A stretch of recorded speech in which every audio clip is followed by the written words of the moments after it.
जय श्री राम। आप सभी का मेरे भक्ति मंथन चैनल में बहुत बहुत स्वागत है। गणेशाय नमः।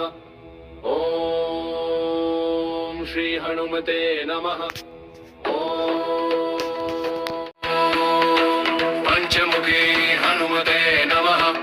पंचवक्त्रं महाभीमं त्रिनेत्रं च महाबलं सिंहिका गर्भसम्भूतं हनुमन्तं नमाम्यहम्।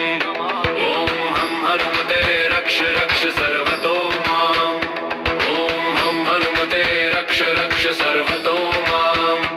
ओम पूर्वे हनुमान् कपिमुखधारी रक्षतु माम्। दक्षिणे नारसिंहवपुर्मान् सदा पातु।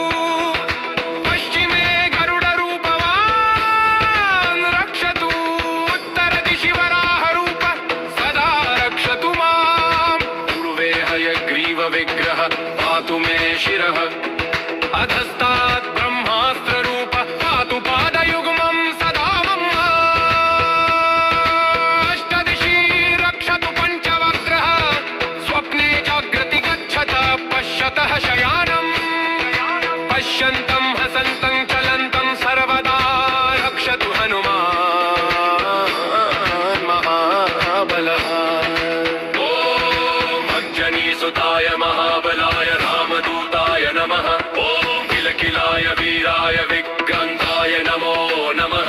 ॐ भूतप्रेतपिशाचादिनाशाय स्वाहा। ॐ हसिधाराकृशानुवत्कवचं मे हनुमान् स्थापयतु। रामभक्ताय रामदूताय हनुमते नमः। सर्वशत्रुनिवारणाय कवचं पठेत्।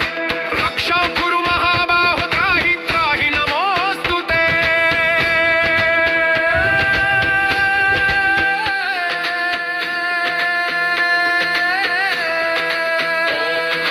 हनुमते नमः।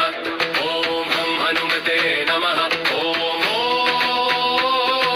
मोक्षणीगर्भसम्भूतमारुतात्मजमुत्तमम् श्रीरामप्रियं भक्तं वन्दे लङ्काभयङ्करम्। पञ्चमुखं दरं देवं हनुमन्तं नमाम्यहम्। पूर्वं तु वानरं वक्त्रं कोटिसूर्यसम्प्रभम्। दक्षिणे नारसिंहं च भयनाशं सदा स्मरे। पश्चिमे गरुडं वक्त्रं वक्रतुण्डं महाबलम्। उत्तरं तु वराहं च कामरूपं महाबलम्। ऊर्ध्वं हयग्रीवमुखं शङ्खचक्रगदाधरम्।